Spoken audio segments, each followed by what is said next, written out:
for the people that don't know, what's the dynamic of that relationship with you and Dej Loaf? She she was just a female. Cause it's hard to be impressed with just artists. Period. Sometimes just how their presentation. And when she presented her records to me, she just hit me up. She's like, yo, you know, check these out. And I checked them out. I'm like, yo, this is dope. Scooty put together a record called the Scooty McBanger. Okay. Nolan was on the hook. Feel Fresh of the Baltimore Gallery. He was on there, my homie Reason. And then it was me and Dej, like the last two verses. And she said something like, Johnny Gill, Bobby Brown, Johnny Gill, Bobby Brown, I'm the new addition, all you other niggas cool it now. And I'm like, oh. With them bars, Dej spit them bars early. I stopped like, yo, she has something from that. And I just told Woods, like, yo, we have to work with her. She has to be a part of what we have going on. And that's when Woods, still has the CMC, Creative Minds Coalition. And at the time I had Cool Zone. And that was, the umbrella that we was under together. And she ended up putting out Just Do It. But it's always been a tight friendship and working relationship. Like, that's like my sister. So that's what's up, man. Even with Dej, major success. She's everybody want to feature from Dej Loaf, and she still, keep that relationship, the same, and that's real commendable about it. So we talked about, reflections, reflection 2. Then after that, we did emphasis on my city, right? Yeah. So since we are in the city, the great city of Detroit, why don't we continue and take another walk, man? All right, cool.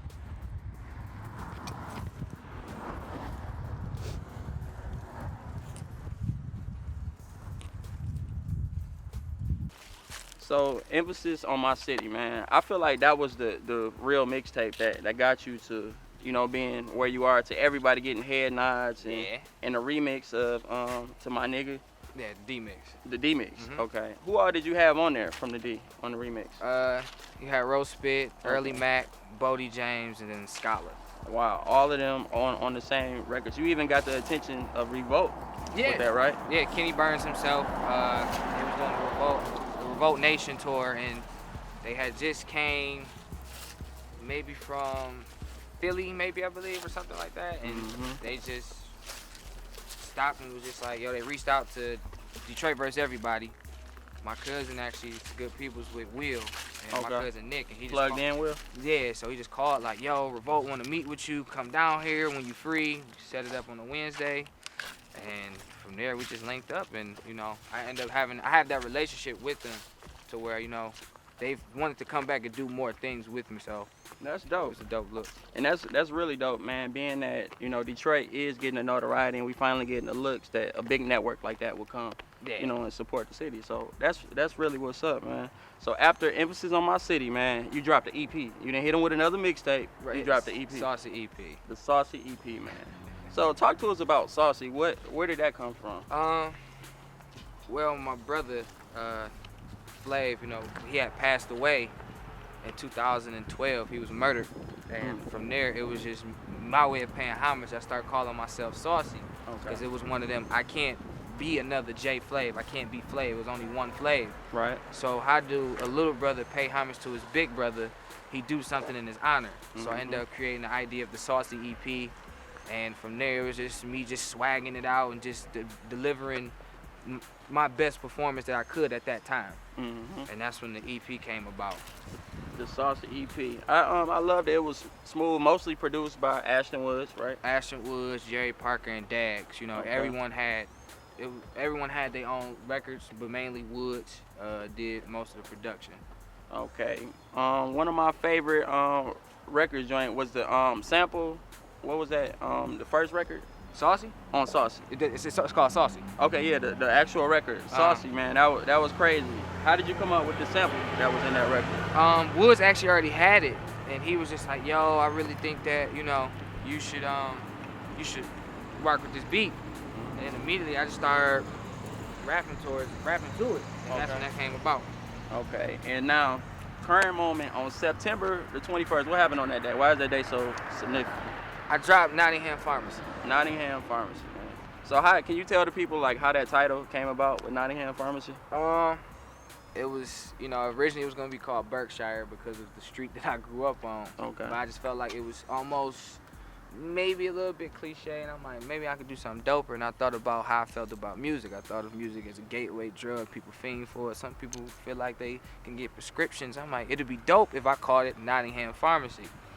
From there, that's when I just started playing with the idea of making it as personal as I could. Okay. Because it was such a home base being the pharmacy on the corner of where I stayed at. Okay, so this is actually right here, the actual pharmacy that inspired, with Nottingham Pharmacy. Yeah. Wow, that's crazy, man. I heard they had a fire or incident recently here. Breaking and entering. Okay. They had a couple of them, it's like boarded up right here, so you could tell that someone broke in through here because it's not guarded. From there, they probably took stuff, so they just locked it on up. And that's I see the hat with the prescription pills on there. And yeah, the Nottingham Pharmacy. Exclusive. Where can you get them at? AYV. Okay. That's dope, man. So we know you got the Nottingham Pharmacy record, and then you got the Millions record again, where Dej Loaf came through and blessed that. Yeah. That's going crazy on the internet right now. Yeah. Man, next week I might not even been able to do this interview with you, dog. You just out here doing your thing out here, man. I'm proud of you, everything you got going. What else can the people be on the lookout? I'm still pushing Nottingham, so I have a lot of ideas for it. We got a lot of visuals we're gonna start it on. I've been pushing a hard copy. I just got back from A3C. Okay. I was actually down there with Dej for a second, and I actually did a show.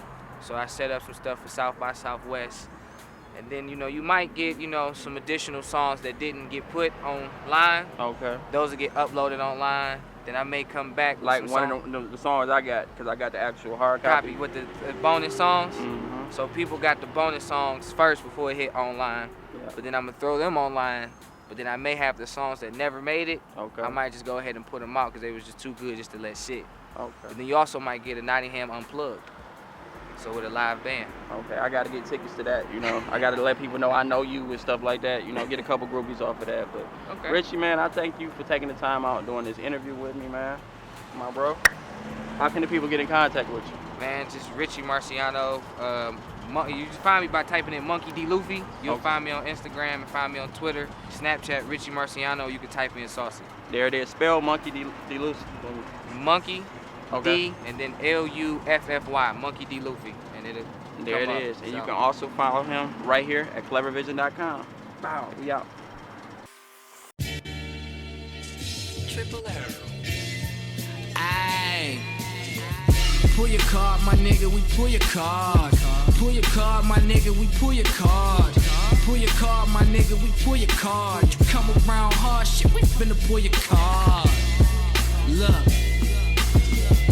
You come around acting hard, we'll pull your card. You come around acting hard, we know you fraud. Cause real G's move in silence like lasagna. I can rock some plain shit, but you never know it's designer.